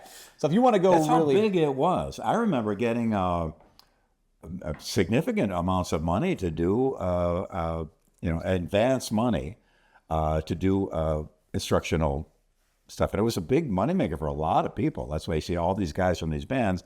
We're still waiting for this first royalty. We're still waiting for those royalties checks to come in. Who knows if we'll ever see them. Really? But nevertheless, it was a way for people to make a living while, in between records and in between tours. And a lot of tours, as it is today, you don't necessarily make a lot of money because expenses are high. So it was a great way for people to supplant, their income by doing the instructional stuff. So a lot of guys that wouldn't do it today would do it then because we were all broke, That's what Marty Friedman said. He said, man, I was homeless. And he said they came at me and wanted me to do this instructional DVD. They paid me like $500, I think it was. We put it in here. And he said, I was stoked. He said, I'm still getting paid from it today. Yep. Still gets checks. Yeah. That's great. Yeah. So, well, there's a will, there's a way. It's hard to make money in the music business no matter what. But there is a way. You get resourceful and it's usually multiple facets is where your income, that's what I understand, right? It's not just the one. You can't depend on, this is what I get paid. No, it's a little bit of everything, right? a little bit of everything. You agree with that? Exactly right. Yep. So we got some, they go into the videos too. look at Tony pages. McAlpine, $50. It's probably a lot of money back then for the VHS. Wow. That's a video. Who's $50 it for? Tony McAlpine. T-Mac. And Red Beach's Cutting Loose is also $50 for a VHS People tape. were sending their money orders in on this stuff, and That was a good amount of coin. I mean, today's money with inflation, that was probably closer to $100. easy. Easy for Maybe more. for a videotape. Yeah. Maybe they had some written transcriptions too. That would definitely help. Yeah, back in the day, getting $50, I mean, that would be a whole weekend of nights out for me. Is that wild? Friday, Saturday, and part of Sunday too. Wow. Where nowadays it was like Yeah. 2 drinks. There it is. 70, Oh, it's crazy you go out, man. So we got Greg Howe. Very familiar with Yeah, him. I played on his first record. $50. Great player. Really, I played in Tony McAlpine's first record, and then I did the Greg Howe's, and really great differentiation between the two. Tony's a classical player, plays Rachmaninoff and Chopin. He's a real deal when it comes to classical music. And Greg is a more slidey, swingy, blues-based player, though he can do incredible acrobatics as well. Really, really great. I'm so glad I had the opportunity to play on both of those records. They both meant a lot to me. Wow. And wasn't Greg in a band with his brother? It was called How To. Yes. For Brilliant. those videos. You just find those videos; they were killing it. It sounded great. It's almost like Van Halen. They sounded like it was sick. Like this. I never heard them. I never Really? heard it. No. Okay. But the record I did with Greg was just fantastic. Well, the Tony record was Steve Smith on drums Oh, really? while he was still in Journey too. So that was just great. Wow. You even got JJ French over here of Twisted Sister. He'll give you a lesson too. I just did a guitar shred contest with Eddie Ojeda, No kidding. Twisted Sister, yeah. And he gave me a bottle of his hot sauce. And man, it's really good. It's a fantastic hot sauce. I've been putting it on everything. Really? Yeah. Okay. We You know just did it at the Tone Central Really? Station here. Yeah. So he came out there for that? I should have let you know. I'm sorry. I do run a shred page, but it's easy to forget these things. They never call me. We had a couple of decent players. Yeah. A couple of guys that were still finding their way. We get that. It's like the Monsters of Rock cruise. They do the shred contest, and then you got your judges in the front row, which is usually like last year's cruise was Nuno. Reb was sitting behind him, No and I'm pressure. like, yeah, dude. 𝙃𝙬 𝙃𝙬. Yeah, he's a great So player. it's like you get all these guys 4 feet away from you that are there to just encourage and light you up. So it's stressful. Yeah. Yeah, I always try whenever I do a thing like that, I always give them as much positive as I can because I know, man, this is a tough gig. There's another tube preamp. There it is. Oh, Dean Markley? Oh, here, you're talking about this. The last tube preamp. This is the last one you're ever going to need. GT Electronics. Isn't that GT tubes? Yeah. Right? Yeah. Right. Here's Groove Tubes. We spent years restoring and optimizing all mix of vintage tube amps, and now they created their own tube preamp. I would trust them. Oh, Hondo. That looks a lot like the JD Player ad. Exactly. I mean, almost identical. It's the same damn thing here. That logo, International Guitar Month. Oh, okay. So, yeah. Hondos. And every player should have a bass collection. Well, I can't disagree with that. That's right. Sorry. Very, very true. Gotta love it. I remember I told you I sent you a text. I sent you a text a couple weeks ago. I said, Billy, someone's got your signature guitar on Facebook Marketplace, your Yamaha. They have your signature bass for $750. I said, I want to do it. Remember you said, dude, that's a deal. Remember I sent you a black, it was a black one made in Japan, right? Yeah. That was a real deal. I'm like, this is like 2 to 3 G's. This guy wants $750 for it. It's already gone. Guy already sold it. I'm like, oh my gosh. I wonder if it was real because that's I've rarely seen one of mine for sale. I know, that for that cheap. price. Because I know there was Chinese knockoffs for a while Oh gosh. that looked just like it. So And that's sad. you may have dodged a bullet there. Yeah, you just gotta love that, dude. Damn, they do it with sneakers too. Well, I try to, I try to buy Jordans and I can't do it because I can't trust anybody locally. I'm like, well, because they sell so many fake ones for $30 and they try to sell them to you for $300. wow. It's a crazy world out there today, Oh, dude. it is. Anyway, It's a Danny Gatton record. yep, That's some why he's more- been in here. yep, exactly. Danny Gatton. You got the Kaiser. They're still making capos. Yes, I They're think still I have making one capos. in the other room. Yeah. Yeah. Soul market there. Then go some of the albums that are out that time. Paul Reed Smith, with the Nuge. I always said we need a damn Yankees tribute to come back. I think Paul Reed Smith makes great guitars. I mean, really high end, just as good as it gets. Yep. I love Ted Nugent, but when I see him without his, what was the model he had? The Talking about the Zebra one he had? the Gibson. Oh, that big one, right? I forgot the name of it. Oh, I'm not gonna bullshit you. I don't. It'll come to me. But seeing him without it was just kind of odd. I'm sure these are probably as good or better guitars. Remember though too the time. You remember the time of this? Yeah. Right. That old Gibson wasn't gonna Birdland. fly. There's a Birdland. Yes, there it is. You got to pull out the Still my electric go memory, shred. A little time. Yes, I do remember that one. Okay, I never got that name though. But Queen Innuendo came out too. Wow. Great album there as well. Last one, literally like shortly after he died. I mean, the day after he announced he had AIDS, he died. Wow. Freddie Mercury.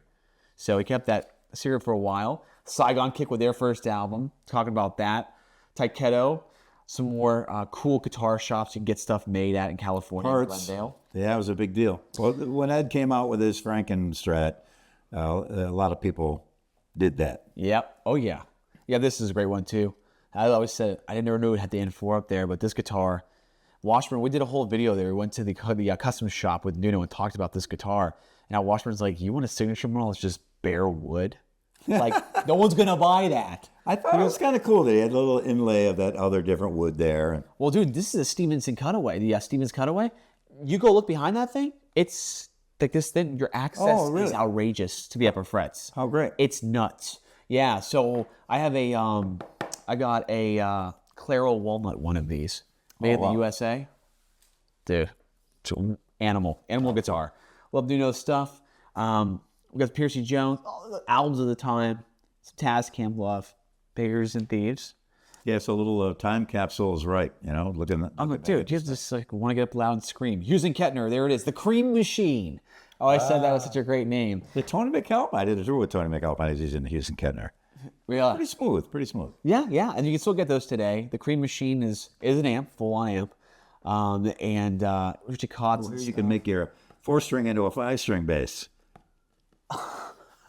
A conversion kit. I don't know if I've seen that company around. Well, they're still around. BBE, yeah. Wow, that's funny. Distributed, but it's Wilkinson. Wilkinson's still making bridges. Wow. They put the bridges on Reverends, and Reverends have great bridges. You played a Reverend? I know about them. Dude, their quality control is superb. They're built so good. They feel great. I think they make a version, a body that was a guild body style that had a built-in guitar stand leg that would pull out and you could set it up. Really? Yeah, it was kind of a symmetrical shape. Maybe the early days? Could be. Could be the early days of Reverend. Oh, okay. Let me get out there. Gotta love it. We got, I always forget his name because they don't like to actually mention it in here, but Kurt Mitchell. He always did all the instructional tapes. PRS amp and head. Solid state. See? See it? 4x12? They're getting into that. So now you're being pushed this. Yeah, without people are tubes. really trying to get away from the tube thing. Yeah. I love this. You get little instrument updates, what's going on. Yeah, these are always exciting. You just find out the new stuff that's coming out, and then you figure out a way to get a hold of it. What was that, Beaver Felton? I literally thought it was Hulk Hogan when Are you sure? until he looked like from afar. No, I think that's Beaver. Is it?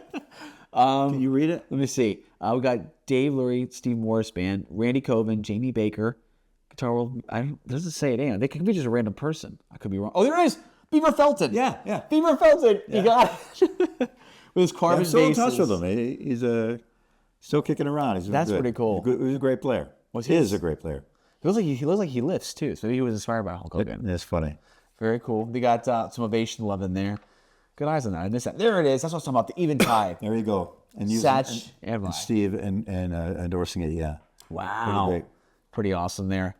And we got, let's see here, Eric Mantell. This is the Hometown Heroes. I didn't Still see had my pig nose, but I got to take it somewhere to get it. I think it's There it is, right there. Oh my gosh, you do have it. Look at that. I gotta take it somewhere. Carries everything. I never realized that was actually a pig's nose. For Yeah, it is actually a pig's nose. I'm going to change that. I don't know if they still have that. That is great, though. Does yours have the nose? Yeah, it is. I love that. You have to pull that. This is the original one. So is this when you were a kid? Yes. Oh my gosh. Look at at that. Look at that nose, folks. Woo. Hilarious. That's super cool. Vintage classic pig nose. Look at that. And you can open it and close it if you want a little while. You can hide some. Oh, very cool. Hide some stuff in there too. I didn't check to see what this guy ended up doing, so I always like to check up to see if these guys ever made it. It doesn't look very. Yeah, familiar to me. it'd be interesting to go do a little lineage scale to see Where are they now?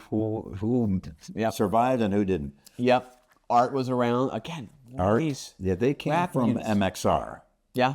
MXR was Rochester, and then they became, and I think this company was an offshoot of that. So it was trading licks. We had manufacturing near us in Buffalo was Moog and Norlin, and I think Norlin also eventually ended up purchasing Moog, which I think started in Buffalo.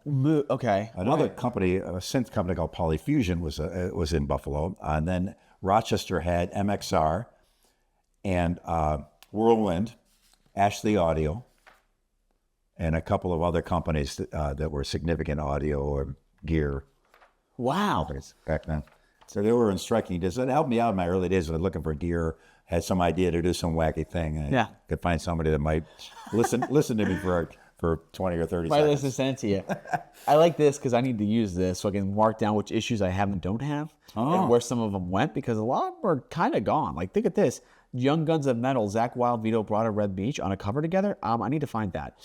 So guys, again, if you want to send us your magazines, you want to put them into a good home that can live on forever, info@mastersofshred.com. Okay, greatly appreciated. But very cool there. These are cool too. Again, very cheap USA made guitars. You find them, cool finishes. I think one sold for like $400 recently. USA made. Wow. What the hell? Very cool. This rack mount stuff. Now we talk about this every one of them. I'm going to talk about it here. We talked about Red Beach. We talked about with Joey Allen. What's your view on this? Were you a sweaty musician? You can stop your sweat in 6 weeks. Okay, you can put your hands on it, your underarms. You put a brick under your underarms. It'll stop your sweat for 6 weeks. And your feet on it. Was this a problem? Did you notice players are just getting overly sweaty on stage? Now, I heard a story that Rick Derringer has, due to some kind of physical condition, his sweat is particularly corrosive. So the guitars get the metal on it gets screwed up. I heard that many years ago. Now, I get sweaty and hot, but I'd have wristbands on to keep the sweat from going down to my fingers. Maybe Rick Derringer's behind the sweat pad. He was a secret owner. Maybe He's like, guys, listen, I got the greatest ideas. This will right. work. Just don't put my name on it, but let's get it out there. Now, there was a guy who was just ready to launch huge, and then the Van Halen Yngwie thing came out, and kind of, but I thought he was such a great player and singer, and I remember he did an unaccompanied solo in one of his Rock and Roll Hoochie Coo live version. It was so great. What a great talent. Wow. If they were to go more to classifieds, which I always loved, do you find... Those are hard to find. Really? The Gracie stands? I had one. It's really lightweight, though, and acoustic guitar would be all you could put on it. So I got a snare stand and put it on a cymbal stand with a big, broad legs and clamped the thing down on the instrument, and it was able to hold it in a position to walk up to and play. And I've been trying to get somebody to build a stand that you can do that, especially now a lot of guys, it's tough on the shoulders as they get older. You just walk up to it, play, and step off and whatever. And so I have one that I made myself, but I've approached several companies to get them to do something like that. I wonder what Yngwie's using, because he still uses those. He goes on stage and he's got that. That's when he got his acoustics up there with the Ferrari logo on it, and he goes, Who is it? Yngwie. Oh, yeah. Yngwie's got one. Oh, yeah. He does it every night. He pulls it out. So yeah, and the ovation goes up. yeah, I wonder where he got it then. Yeah. I have to ask him if we ever do a video with him. Maybe I'll ask. That'd be cool. We'll see. But That'd be right. Very cool though. And I love this stuff because you'll see like a lot of vintage guitar stuff, like Southworth guitars. It looks like the Gruen ad I used to see, but not quite. Clean Axe, Ultimate Clean. What is that? Eliminates open string feedback. A must for two-handed technique. Oh, I see. Jennifer Batten used that, didn't she? Really? She had a little flip thing on her near the nut. So you would just mute the strings. It's kind of like what they do now, where they just put it past the nut. They put like like you know, like rubber thing on, like a little not soft. That's what this for. Yeah. Okay. I know guys that use that and they get ridiculed for it. Come on, man, play without the string muter. Like, okay, all right. So you like feedback then? Sometimes it's not. We don't want that. Other people are telling you how to do things. We got the Atlanta Guitar Show. They're advertising in 1991. That's probably a hit smash. This was the internet for us. It was, dude. I remember seeing this for years. Remove the vocal from your record so you could sing along with it. This guy. Yep. And that guy kind of looks like Sonny Bono. He does. He actually really does. You got people put their guitars in here too. Like, guys, listen to his pickups. Call me direct. He puts his phone number in his P.O. box. A lot of guys trying to buy stuff. Gruen Guitars out here in Nashville. Wow, there they are. right. Please call us or write if you want to sell anything. You know, it's funny. I love reading that stuff. Well, And then Haber Guitars. And then that's it, folks. Marshall Love on the back. JSM 900. what are they doing? It's a preamp. It's a damn preamp. Look at the backside. Damn preamp. And that is the May 1991 issue of Guitar World Oh, great. with the mighty Billy Sheehan, which means only one thing you need to do. You got it, John. You collect the fruit. My pleasure. And we're good. He went through, we revisited this, we talked about the gear, the stories. And I want you guys to all remember, you follow Billy on social media. He's very active on there. He interacts with his fans, which is so cool. You don't see guys taking the time to do that. Yeah, it's my pleasure. I have a lot of great friends on the internet, and I love keeping in touch with people. And then I have a lot of old friends of mine that I haven't seen for decades that show up and I see them. So, and people wonder if it's really me. I read everything myself. I sometimes can only click a thumbs up or a like, but I respond to everything I can, and messages I always try to respond to in some way. Right. So it's my pleasure. So what's going on with you, Peter Criss, and John 5 and Paul Schaefer? What's happening here? Peter contacted me and wanted me to play bass on a record, and I was just pleased beyond belief. And we had a couple of great conversations on the phone, wonderful guy. And so he sent me the tracks, and I laid bass down right here, in the other room there. And then I found out that John 5 was going to do the guitar. I was very pleased about that. What a great player. And so it comes out this fall. I haven't heard any of the final mixes, but some cool stuff on it. Wow. Some really great music, great songwriting. And Ray Luzier came over here while I was recording and playing to Peter's drum track. And we didn't say anything to him about it at all. And I said, Ray, what do you think that is on drums? He goes, Peter Criss. Wow. He knew right away. Wow. Just by the sound by the groove that Peter had. I thought that was cool. awesome, dude. That was cool. That's super cool. So we're going to look out for that too. Because I saw that posted. I go, what? Yeah, my inbox incredible. blew up. Yes, exactly. That's a big news, dude. So very, very cool stuff there. And remember, guys, you can always check out Billy also doing master classes here, Tone Central Station inside Nashville. Keep a lookout for that if you want to plan a trip out here. He's usually putting posts about it when he does his next batch. Check that out. If you want to support our channel, you can definitely buy some cool merch. Maybe this one pops up right here. Check out the Super Halen amp, only 50 available, and a very cool amp we're going to release very shortly, so be careful. A cabinet like you've never seen before. And also make sure to subscribe to the channel. Easiest way to support Masters of Shred, Pages in Time, without ever having to open your wallet and grow with us. So follow us on Masters of Shred, Mr. Shred Official on Instagram too. Thank you guys for tuning in. Thank you, Billy Sheehan, to letting us come to the Shred Den. This is such a great idea, and I love doing it. And your listeners and watchers, I'm very pleased what we had here today. I hope they find it entertaining. I think you guys will. Thank you guys for tuning in, and stay tuned for more Pages in Time on Masters of Shred.